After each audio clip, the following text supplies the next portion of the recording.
Өлкөдө жугуштуу оорулар күч алып, айрым билим берүү мекемелери карантинге жабылды. Оору айрыкча жашы жетелек балдар арасында басымдуулук кылууда. Алсак бир жума ичинде Баткен шаарында 3 бала бакча карантинге жабылды. Лейлик районунда бир бала бакча жабылган, январдын 1-ине чейин жабылган. 8 учур катталган болчу, бирок 2 башка группадан катталган, 4төн. Ал эми Миңчинарда дагы бир бала бакча жабылды, Кадамжай районунан. Чоң Каранда биз бир бала бакчаны сунуш бергенбиз, алар дагы уже жабылды. Гепатиттин А түрүнүн 97-98% бул ошол жаш балдар.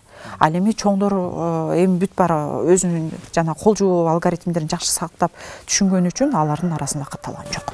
Чолпон Жантөрөйева 5 баланын апасы. Буга чейин ал соц тармакта вакцина боюнча жалган маалыматтарды угуп, кызыны эмдөөдөн өткөзбөй келген. Бүгүн дарыгерлерден вакцина боюнча толук маалымат алып, баласыны кызамыкка каршы эмдөөдөн өткөздү. 1 жашка чейин бүт прививкаларды алып келип жүрдүк. Кызамык оорусуна каршы эмес, бардык вакциналарды алышыбыз зарыл деп эсептейм, биздин балабыздын келечеги үчүн. Ал эми Ош шаарында кызамык менен ооруган балдардын саны күн санап өсүүдө. Учурда 1 жаштан 7 жашка чейинки балдардын 80% толук вакцина алган, калган 20% эмдөөдөн өтө элек. Натыйжада кызамык вирусу аба аркылуу жуккандыктан жайылуусу бат болууда дейт дарыгерлер. Эгерде ошол оору менен ооруган адамдар менен жолугушкан болсо, сөзсүз түрдө өтө жогорку пайызда ошол ооруну жуктуруп алуу коркунучу бар. Азыркы учурда ооруган балдардын бардыгы эле эмдөө албаган балдар болуп эсептелет. Өпкөнүн сезгенүүсү, пневмония оорусу пайда болот. Андан тышкары баш мээде менингоэнцефалит, менингиттерди бериши мүмкүн. Мунун угуу органдарына, көзгө көрүү органдарына дагы зыяндуулугу жетет. Андан тышкары жүрөк кан тамыр ооруларынан жүрөктө дагы миокардит ооруларын пайда кылып, осложнение берип, оор акыбалдарга, ошондой эле баланын бөйрөгүнө дагы ооруп аткан баланын бөйрөгүнө дагы таасир этиши мүмкүн. Учурда өлкөнүн бардык аймактарында сасык тумо, сарык, кызамык оорулары күч алган. Алсак Бишкек менен Чүйдө ковид менен ооругандар көп болсо, Ош, Жалал Абад, Баткенде кызамык менен сарык оорусу менен ооруган балдар көп катталууда. Бизде кызамык оорусуна негизинен 1 жана 6 жашта кызамык, кызылча, паразит ооруларына эмдөө жүрөт. Биз ошол эмдөөнү калтырбай алуусуну биз ата-энелерден суранып кетет болчук. Бардык эмдөөлөрдүн ичинде ошол эмдөөлөрдү дагы календардык план боюнча алып кетүүнү. Себеп дегенде өзүңүздөр билгендей, кызамык оорусу боюнча деле абал куруш боюнча турат. Билим берүү министри тынчсызданууга орун жок экендигин билдирет. Вирус аныкталган окуучуга биринчи жардам көрсөтүлүп, ооруканага жөнөтүлүп жаткандыгын айтат. Ал эми ак халатчандар ата-энелерге кызамыгы түшүп кетсе өлүмгө алып келерин эскертишет.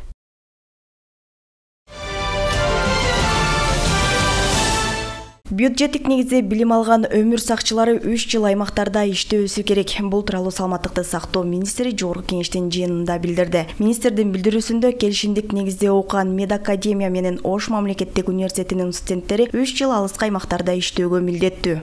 Бизде эми өкмөттүк бизге эмете турган Медакадемияга Ошгуда медфакультети и Славянск университеттеги медфакультет. Ошо үчөө менен эле, калгандардын бардыгы частныйлар.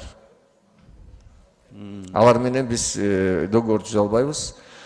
Биздин мамлекеттик болгон бюджеттен берилип аткан акчага окуп аткан үчүн алар 3 жылга договор менен ошол эң алыскы райондорго барып иштеп келишет. Ошол иштегендер эмгек акы төлөп бересиздерби же билесиз да? Бекер иштеп беришеби? Жок, эмгек акысын төлөп беребиз, как врачтар катары эле отставкага алынып эле эмгек акысын төлөп беребиз. Учкун басмаканасында 1 класстар үчүн 90.450 дана алипе окуу китеби басылып чыкты. Бул тууралуу Билим берүү жана илим министрлиги билдирди. Китептер кыргыз тилинде басылып чыгып, республикалык бюджеттен 20.170.000 сом бөлүнгөн. Алипе окуу китеби жана мугалимдер үчүн методикалык колдонмо аймактагы мектептерге таратыла баштады. Эске салсак, быйыл өлкө боюнча 150.000ден ашык окуучу 1 класска барды. Маданият министри Алтынбек Максутов Ташкент облусунун Паркент районундагы Кызыл Көл айылында жайгашкан номер 33 орто мектепте болду. Министрликтен билдиришкендей, аталган мектеп окутуу толук кыргыз тилинде жүргүзүлөт. Алтынбек Максутов мугалимдер жана окуучулары менен жолугушууда. Кыргыз маданиятын сактоодо жана өнүктүрүү максатында ар дайым мектептер менен байланышта боло тургандыгын белгилеп, окуучуларга жана мектепте тарбия берип жаткан окутуучулардын курамына ийгилик каалап, бийик максаттарга жетүү үчүн алдыга болгон умтулуу жана аракет күчтүү болуш керектигин белгиледи. белгиледи. Жолугушуу учурунда министр мектепке Чыңгыз Айтматовдун кыргыз тилинде жарык көргөн жаңы китептерин тапшырды. Соңунда мектеп окуучулары тарабынан чакан концерттик программа тартууланып, Чыңгыз Айтматовдун Саманчынын жолу чыгармасынан үзүндү көрсөтүлдү. Президенттик балаты өткөн улуттук филармониянын ичи өзгөчө кооздолгон. Балатынын негизги бөлүгү башталганча балдар саякаттап сүрөткө түшүп жатышты. Мындан сырткары жаттап келген ырларын айтып беришти. Биз жетишкенбиз, колубузду бейниз, жаныжыда өтүрүп, алкамай кусакага бекбез, алкамай кусакал менмин. Орундасын кыялдар, орундасын шойлор. Сыкырдуу болсун жаны жыл каскалы келет алдагы. Старый год уходит, Новый год приходит. Дед Мороз приходит вместе с Снегурочкой. Снегурочка красивая, Дед Мороз волшебный. Салтка айланган балатыга өлкөнүн бардык аймактарынан 1100 бала чакырылган. 8-14 жашка чейинки балдар сахналаштырылган концертти чыдамсыздык менен күтүп, сезимдери менен бөлүшүп жатышты. Биз Баткен районунан 11 окуучу болуп келдик, жана бир жетекчи бизде бар. 12 болуп Баткен районунан келдик. Жана мен жаңы жылдан көп нерсени күтөм. Ушул согуш жок болгонун күтөм. Башка урушпай, жана мен өзүмдү жакшы мана айтып күтүп чыктым. Менин атым Жуманазаров Байел, 4-Б классында окуйм. Мен Нарын областынын Актала районунун Коштөбө деген айылдан келдим. Мен Эргеш Мейманов мектебинде окуйм. Ал жери мага аябай жагат. Бияка келгенине аябай кубанычтамын. Жакшы алабыз деп ойлойм. Келечекте композитор болгусу келген Малика президенттик балатыга биринчи жолу катышып жатат. Ал музыка мектебинде жалаң 5ке окуп, алдыңкы окуучулардын катарында. Мен эң сүйүктүү сабагым бул огус тил жана сольфеджио. Сольфеджио деген сабак бул биз анда ыгдайбыз. Теория музыки деген китеп бар да, ушуну окуп анан жаттайбыз. Аны ушу менен кайга түшүнүп, 4-класста биз гос экзамен беребиз. Аны ушинтип 5-класска өтөбүз. Белгилегендей эле өлкө башчысы катышкан балатыга жалпы 1100 бала катышты. Алардын арасында окуунун мыктылары, олимпиадалардын, эл аралык сынактардын жана мелдештердин жеңүүчүлөрү, балдар үйлөрүнүн тарбиялануучулары, укук коргоо органдарынын кызматкерлеринин жана кызматтык милдеттерин аткарууда курман болгон аскер кызматкерлеринин балдары, аз камсыз болгон үй бүлөлөрдүн балдары жана ден соолугунун мүмкүнчүлүгү чектелген балдар жана башкалар катышты. Президенттик балдар үчүн елка өтүп жатат.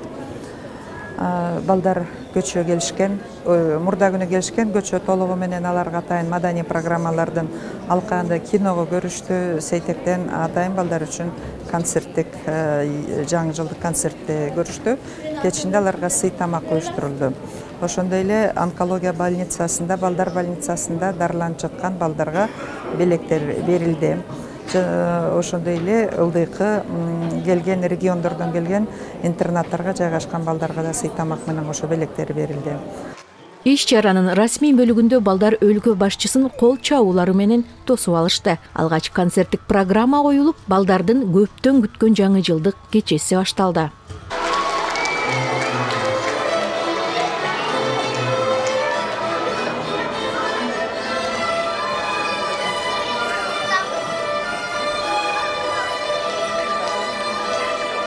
Жаңы жылдык сахнада балдар айлана чөйрөнү, булгап жаткан бардык таштандыларды чогултуп, азыркы заманбап технологиялардын жардамы менен таштандыны кайрадан иштеп чыгуу жолдорун чечишти. Алар Аяз ата менен биргеликте таштандыларды адамдарга пайда алып келе турган кооз оюнчуктарга айлантышты.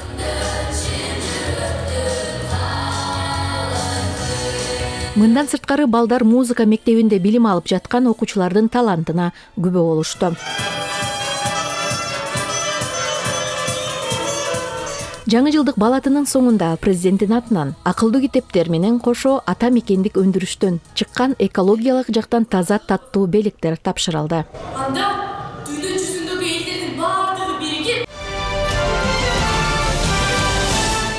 Ош шаарындагы адистештирилген балдар мекемелерине жогорку кеңештин атынан жаңы жылдык белектер тапшырылды деп билдирет мэриянын басма сөз кызматы. Маалыматка ылайык, кечээ ЖКнын төрагасынын алдында түзүлгөн аялдардын, балдардын укуктарын жана гендердик теңчилик боюнча кеңештин төрагасынын орун басары депутат Шарапаткан Мажитова Ош шаардык кыймыл таяныч тутумундагы мүмкүнчүлүгү чектелген балдардын ден соолугуна калыбына келтирүү борборуна Ош шаардык Лотос жана Алтын Уя үй бүлөлүк балдар үйүнөн кабар алды. Анын алкагында төрага Нурланбек Шакиевдин атынан тарбияланып жаткан балдарга үй тиричилик техникалары жана жаңы жылдык белектерди тапшырды.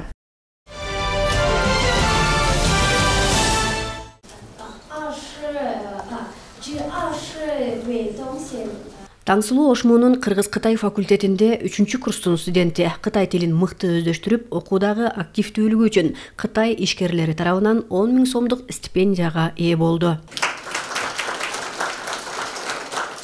Во-первых, это мотивация, чтобы учить еще лучше китайский язык, так как мы из института... Бул стипендия дагы да жакшы окуп, жаңы ийгиликтерди жаратууга шарт түзүп жатат. Азыр биз финансылык колдоого муктажбыз. Тил үйрөнүп, чет өлкөдө билим алууга албетте чоң суммадагы каражат керек. Иш берүүчүлөр ушул учурда жардам берсе, келечекте биз дагы үйрөнгөн билимибизди колдонуп, алардын бизнесин алдыга сүйрөйбүз. Өлкөбүздүн өнүгүшүнө биргеликте салым кошобуз деп ойлойм. Они нам помогают в этом. В этом году этими студентами оказались 20 студентов. Кыргызстанда ишкерлик кылган Кытай бизнесмендери жылдан жылга көбөйүп, Кытай тилин билген котормочуларга муктаждык өсүүдө. Мындан улам Хуаджу Кытай ишкерлеринин ассоциациясы жогорку окуу жайлар менен тыгыз иштешүүнү колго алган. 2019 жылдан бери Ошмонун Кыргыз-Кытай факультетинин мыкты студенттерине 10 000 сомдон стипендия берип келет. Я очень рад, что участвую в этом мероприятии. Бул иш-чара 3-чү жолу болуп атат. Студенттерге жардам берип келебиз. Кытайлык ишкерлер Кыргызстандагы бирлик каалообуз ушу студенттер жакшы окуса, ийгиликке жетсе, биздин тилегибиз ошол.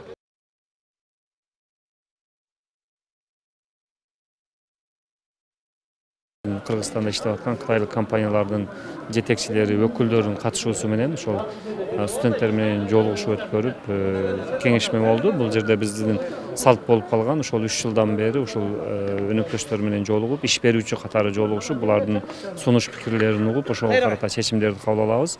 Булар иш берүүчүлөр дагы өз тарабынан ошол 3 жылдан бери биздин баягы жакшы окуган, анан үй бүлөлүк шарты бир аз жакшы эмес балдарга атайын өздөрүнүн стипендияларын берип жүрөт. Бүгүн дагы ошол стипендияларын беришти. Андан сырткары белгилеп кете турган нерсе, булар быйылкы өзгөчөлүк катары ошо биздин өзүбүздүн ошол факультеттин бүтүрүүчүлөрү дагы келип, өзүнүн студенттерге ошол стипендия беришти.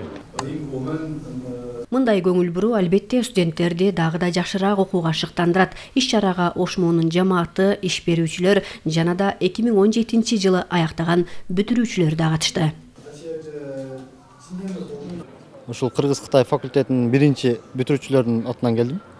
Мурда биз студенттердин атынан катышып, азыр ушу жумуш берүү боюнча катышып атабыз. Анткени биздин кытайлык компания бүгүнкү күндө ушул Кыргыз-Кытай факультети менен договор түзүп атабыз. Ушул студенттердин кийинки келечекте жумуш менен бир камсыздоо боюнча.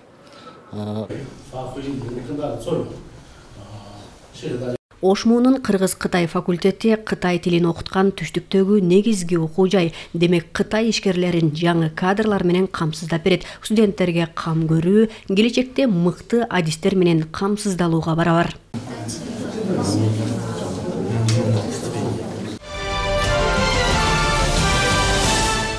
Баткен шаарындагы коомдук транспорттун айдоочусу сабактан 5 алган окуучуларды бекер ташууда. Окуучулар жол акынын ордуна күндөлүгүн көрсөтүп, 2-3 сабактан 5 алганы автобуска акча бербей түшүп кетет. Айдоочу мындай аракети менен балдардын билимге кызыгуусун арттыргысы келгендигин айткан. Кыргызстанда мектеп окуучуларынын кышкы каникулу 1 январдан 14 январга чейин уланат. Бул тууралуу Билим берүү жана Илим министрлиги билдирди. Ведомстводон кабарлашкандай, сабактар 2024 жылдын 15 январынан башталат. Белгилей кетсек, окуучулардын күзгү каникулу 6 ноябрдан 12 ноябрга чейин болгон.